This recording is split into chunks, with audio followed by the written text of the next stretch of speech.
LaxFactor podcast.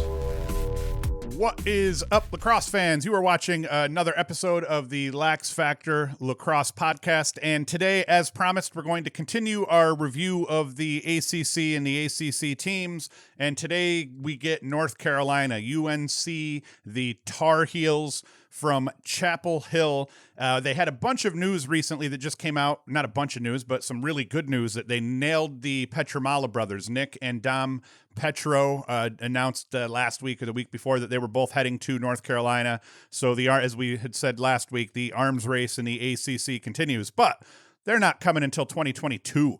I think they might not even graduate until 2022. So that's future news. What we want to talk about is the outlook for the 2021 season amidst all this COVID crap. So we're going to talk about UNC and their prospects for the 2021 season here in this episode. Before I get into it, as always, be sure to like, subscribe, hit the notification bell. Just hit that like button blindly. That's the easiest way you can help us, and it takes virtually no effort unless you're really lazy or you really despise me, at which point, hey man, hit the thumb down button in that case. But yeah, be sure to like, subscribe, hit the notification bell. You can go to LaxFactor.com, get swag, support the podcast that way. You can listen to the audio version anywhere you get podcasts, but it lives at anchor.fm/LaxFactor. So that is the basics of what I have to get out of the way. You can also get these hats at LaxFactor.com if you wanted to. So let's get into it now. First things first, North Carolina. Last year, everybody was all pumped because they picked up the biggest transfer of the year that year, Chris Gray. Chris Gray came from Boston U. I think it was Boston U. I always forget. I believe he was a Terrier, but and he tore it up there. I think he had 111 points as a sophomore at Boston U. Was Tewaaraton candidate all year. Just a really, really solid attackman that anybody in the country would have loved to have had on their roster. North Carolina picks him up. And one thing that I was kind of wondering, and I have this in my notes to talk about later, but I'll talk about this first. One thing I was wondering was North Carolina did not have a high-powered, high-scoring offense in 2019. As I'm looking at my notes, in 2019, they only averaged 12.4 goals per game, and I was wondering how that would translate. Gray is a high-volume guy, takes a lot of shots, gets a lot of touches, and puts up a ton of points in the process, but the North Carolina offense wasn't built that way. So I was curious how they would change to kind of fit the flow of this player, because he obviously becomes the centerpiece of this team on the offensive side of the ball. And they changed it up perfectly. They go from 12 goals a game to 17 goals a game and change. Gray comes out as a junior in the COVID-shortened season. He goes for 27 goals, 21 helpers, 48 points overall, and he shot the ball at a 45.8% clip. That was his shooting percentage, putting almost 70% of his shots on cage. 2-man-up goals, 15 GBs, 15 turnovers, but once again, when you're touching the ball as much as he does, you're dodging as much as he is, you're going to turn the ball over a little bit more. I bet you they'd like to see that number come down a little bit. But then, in terms of 2021 coming back, North Carolina, that offense that started tearing it up and that started the season 7-0, they're all back. They bring back Nicky Solomon. He was 13-16. He was not the best shooter on the team, 35.1% shooting percentage, but he put up 3-man-up goals, had 11 GBs to only 6 turnovers. So Nicky Solomon, insanely solid. Tanner Cook, senior midfielder, he's coming back. He got picked up in the NLL draft, but he's coming back. 20 goals, 7 assists, 51.3% shooting percentage, almost 70% on goal. Kid is a great step-down shooter. He can dodge downfield if you need him to, but a big boy with a cannon, accurate shot, and just a great off-ball player, but can also carry. The guy can do everything. Justin Anderson, Mr. Anderson, another senior. I believe he's coming back. I believe most of the UNC seniors are coming back. Anderson, 15-7 off that midfield with Cook. 22 points, 57.7% shooting percentage, 80% on goal out of Justin Anderson. The kid can score 4-man-up goals, 8 GBs, 3 turnovers, but 3 caused turnovers, which is key for a midfielder that's going to turn the ball over. At least you want to see them get the ball back on a few occasions and pick up some GBs. So Anderson's huge. One thing to say on the side, it was Roy Williams, Coach Williams, who put up the scholarship money for all of these seniors to return at UNC. I watched on the Crapper this morning, I watched a video of all the spring sport coaches thanking Coach Williams without even knowing what the bill was going to be, is the story. He called the athletic director as soon as they canceled the spring season and said, if there's any chance of bringing these kids back, my wife and I want to front these scholarships. So just a great gesture from an all-around great guy in terms of Williams. Putting the money up to let these kids come back. And I mean, that's 4 big cats we talked about: Gray, Solomon, Cook, Anderson, all solid contributors, all, more than solid contributors. And if you look at those 4 guys, those 4 guys are going to start on almost every Division I team if you were to pop them out of UNC and put them somewhere else. There's, like with Cook and Anderson on a midfield line, there's only a couple of teams that those guys wouldn't be no-brainer starters if you pop them on those teams. And you go deeper, though. Alex Trippi Jr., 10 goals, 7 assists. Brian Cameron put up 10 and 5. Will Perry, 8 and 4. Perry's always a threat. So offensively, they bring back everybody. And then you start throwing in guys like grad transfer Connor McCarthy from Princeton. They also picked up their only 5-star recruit that hit campus in 2020. He was the number 2 guy in IL, Cole Hebert, midfielder out of Calvert Hall. Played club ball for FCA Maryland. Baltimore Sun Player of the Year. Accolades all around for this kid. There was some other award that he had won I wasn't sure about. Big kid, downhill dodger. Reminds me of a Costabile, kind of a Costabile-Dox Aitken hybrid. Just a really good, the kid could dodge, but more importantly, the kid has great vision. He'd put up a lot more points at Calvert Hall if he didn't play so well within the system. And the number, when I watched his highlight tapes, the number of second assists that he would have had he decided, had they counted that stat, is incredible. The kid would dodge, would see the slide coming, move the ball immediately down the line, and he wasn't picking up the assist. The kid that he dished to would be the one that would pick up the assist down to the attack. Especially at the high school level, you get a lot of adjacent slides. So if you draw that adjacent, you hit the next guy down the row, and then he's hitting the next guy down the row, almost like it turns into kind of like a fast break situation, but in a 6-on-6 set. The kid is great at giving the ball up. Very unselfish ball player, and that's going to, I think, help him transition to the next level as well. He does, even as one of Calvert Hall's best players, if not their best player, he doesn't try to do too much. And when you get a kid who doesn't try to do too much and plays within himself, that kid's going to have an easy time stepping on the field as a freshman, sophomore, and contributing on a team that's full of stars like North Carolina. So that was good news for him, picking up that guy. As we go back now, and let's talk about the defensive side of the ball a little bit. We've talked about the attack and the midfielders on the offensive side. Defensively, this was everybody's big knock against North Carolina, was that, we saw in the beginning of the 2020 season, and I thought before the start of the 2020 season, that they were probably going to be capable of putting up some goals and running with teams. The scarlet letter on their chests was defensively who was going to step up and be the big cats. Will Bowen was a freshman in 2019, tore his ACL, I think, had a season-ending injury anyway. So he gets his redshirt freshman year in this COVID-shortened season. But over the course of their first 7 games, he started all 7 at close D. 8 caused turnovers, led the team, 16 ground balls, 2 helpers, 2 assists. So that's pretty big. Lots of potential. Is going to end up being a solid 4-year starter, possibly a 5-year starter with the COVID-shortened season. So the big thing to think about with Bowen, though, Bowen was already a highly touted recruit, highly touted defenseman, may have been the top defenseman in his class. I think he actually was. But the big deal with Bowen is he's going to be technically stepping onto the field in 2021. It'll be his 3rd year on campus.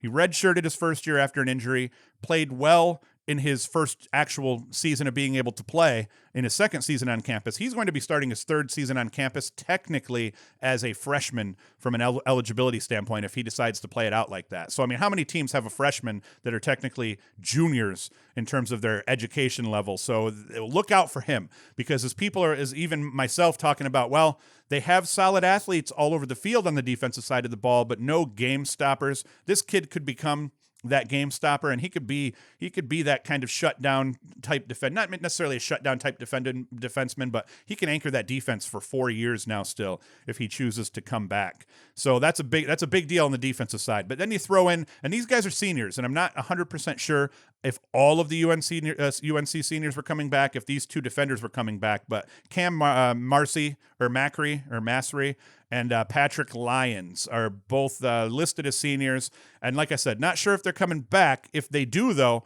both of them started all 7 games. Both of them caused 6 turnovers. Both of them had 1 assist on the season. And Masry, 15 ground balls. Lyons, 12 ground balls. Both of them solid pulls. Maybe not game changers, but both of them are heady kids. Both of them are academic All-Americans. So both very capable of, just depending on the year and how things roll, are very capable of just stepping in and playing really solid defense for this team, especially if you have an anchor like Bowen that pans out. And then that's not it. It's not just close D. Connor Maher, I butcher dudes' names, but man, admittedly, it's hard to figure out how to pronounce Maher. But Connor Maher, honorable mention All-American at the defensive midfield, short stick midfielder. He was also all ACC as well. A goal, 23 ground balls, and 3 caused turnovers. But this kid is a solid anchor at the defensive midfield. So that's going to help them on the defensive side as well. And then you got their goalkeeper, Caton Johnson. Now, Johnson, as a freshman, he came in and played a limited, I think he started 6 games and played in 9 games in 2019 and put up a, 54.4% save percentage. People were ready to anoint him the next best goalie in the ACC. I thought there was a very good chance. The kid is an exciting player, great ball stopper, but he's a little bit streaky. And that's my only knock against Caton Johnson, is he's a little bit streaky. In the shortened COVID season, through his first 7 games, 46.2% save percentage. That's a little bit low. And he got all these preseason accolades before the COVID season started and didn't end up landing any of those awards because his statistics just didn't look great. But as any goalie will tell you, in your first 7 games, you're 7-0 as a goalkeeper. That's making you feel pretty good and pretty confident. And then you're playing in a bunch of games where the margin was a little out of hand. So he was playing in a bunch of blowouts. And that will sometimes cause the defense to let up a little bit. They end up giving up some poor shots on you. So is his save percentage in 2020, was that indicative of the defense giving up too many good shots? Was that indicative of them just getting beaten up on teams, and the defense sometimes doesn't take things quite as seriously? We would have had to see what happened once the ACC play started and he got into that stretch of 5 games against all top 15 ranked opponents. So stretch of 4 games it would have been. So we would have wanted to see him play through that to see if that steadily improved his save percentage. But at 46.2, 7 games deep, it was going to be tough for him to bring that back up above 50%. Either way, though, very capable goaltender, capable of being an All-American. It just depends on the season and the defense that he has in front of them. And then you look at another very important part of the game in the field is the face-off dot. They've got a capable guy in Zach Tucci, 58.3% at the dot in 2020, 109 of 187 won, a goal, 6 turnovers. Capable, not a huge scoring threat, but he does better than average at winning the faceoff and then getting that from the middle of the field into the offensive end to turn it into a possession. A lot of faceoff guys will win a bunch of faceoffs, but turn the ball over more often. So he wins 109 draws overall and turns the ball over 6 times. That's not terrible. That's actually pretty decent if your faceoff guys only is averaging less than 1 turnover a game, because almost every faceoff guy, including Erlin, is going to win a draw and get spanked on his way to the box and turn the ball over. So that's capable hands. They're leaving the faceoff dot, and I think that's going to help them also. Let's see here. We're going to skip some of this. All right. So if we looked at last year, what did UNC have working and what do we think will translate and kind of move on into the 2021 season? I think the one thing UNC has working for them in 2021 is they're loaded offensively. Offensively, one of the best offensive units overall.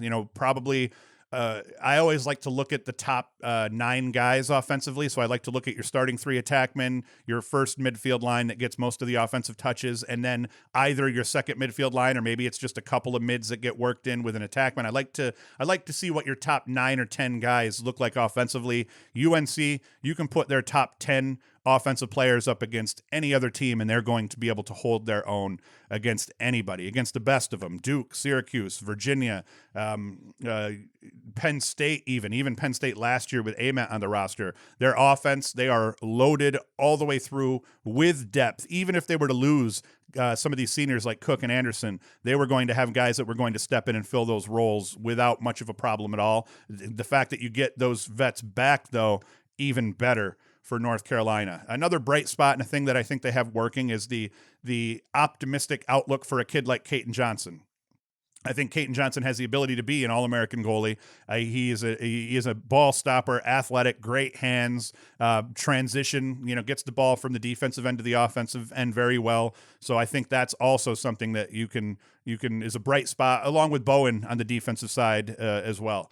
I think that the improved offense I talked about earlier, I was worried that when you bring in a guy like Chris Gray, what's that going to mean for an offense that wasn't putting up and wasn't scoring at really high clips? So the fact that their offense was able to improve so drastically from 2019 to 2020 in terms of the output, that's also going to work for them. And you would think that Gray being the new piece to that puzzle, and now these guys have all been together for a year, and now they have this off season to build more camaraderie and chemistry. I think that's going to, I think you might see that 17.86 goals per game number improve to 18, 19 through their first 7, depending on their schedule next year.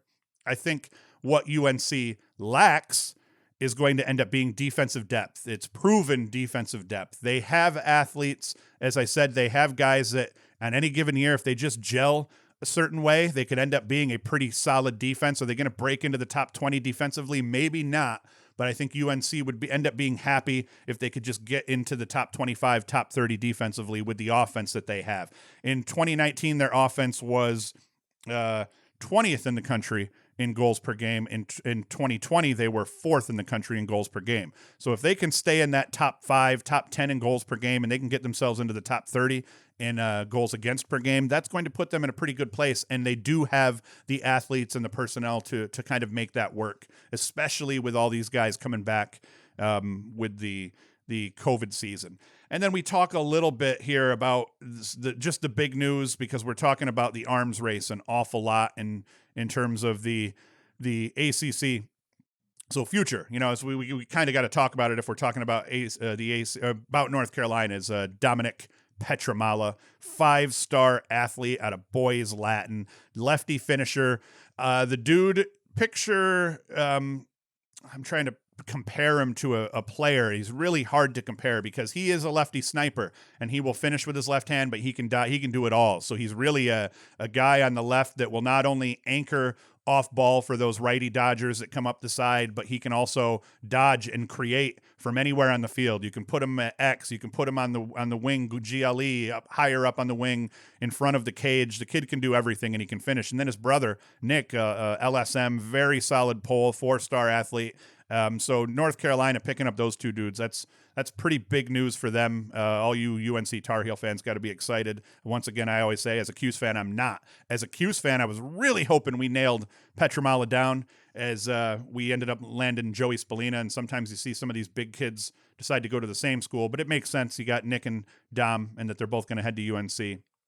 And it made sense that they separated their announcement also. I don't begrudge them for that. You each want to get your moment here. So the better of the two players got the announcement last, at least. So he created the most excitement overall as part of that decision-making process. But either way, it's all good things for the ACC still, all good things for North Carolina. I'm a fan of Bresci. I'm a fan of their culture. The kicker for them is just they need to kind of put that together on the defensive side of the ball like they were able to offensively, and then they're scary. The reality here, and I had said in the last podcast that there was a chance that we could see all 5 ACC teams in the top 10, and I think we already have. I believe one of the preseason polls had 4 of the 5 ACC teams in the top 10, and I think one of them at 11. But it was possible, I think, that maybe one of the polls I saw, or someone's too early preseason poll, had all 5 ACC teams in the top 10 already. So that's the crazy part, is that as we're sitting here, and I'm going to go through and we'll do, who will I do next? We'll probably do Virginia next, I think is what we'll say. And it's, as we go through every one of these teams, is North Carolina a threat to win the national title? Yes. I believe they have a shot. I believe they have a better shot at least making the Final Four, and I think they're it's almost guaranteed they're going to make the NCAA tournament. I don't think I laid it out for Duke, but does Duke have a good shot at winning the national title? Yes, I already said I think, have the best shot of all the ACC teams at winning a title in terms of odds, if I had to set them. In terms of making the Final Four for Duke, very good chance they make the Final Four, and obviously I think almost a 100% chance they make the tournament. UNC, I'd say 97% chance they make the tournament. There is a high chance that they're capable of making the Final Four, and yes, they're capable of winning it all. So I'm not going to make predictions or anything like that as I go through and do these previews. I'm just going to tell you what I think this team's chance is of getting into the tournament, getting into the Final Four, and then winning it all. And North Carolina, they might not be ranked right up there as highly as I have Duke right now, but they're not too far behind them, as you're going to see with the rest of the ACC teams. I'm going to pretty much feel the same way. So that is it. As always, like, subscribe, hit the notification bell. We will be back next week. We'll talk about Virginia as time rolls on and we have more to talk about. We'll get back into making these a little bit longer and start creeping back up into the 30-minute mark. We're also talking about maybe doing some membership stuff where we'll put the videos out, and members via YouTube could get the videos a day early. But who knows? I always have grand plans, and it's always hard to keep up with them because work is so busy. So that is it. As always, thank you for listening. Thank you for watching. Thank you for listening, and thank you for watching. And Hoost is out.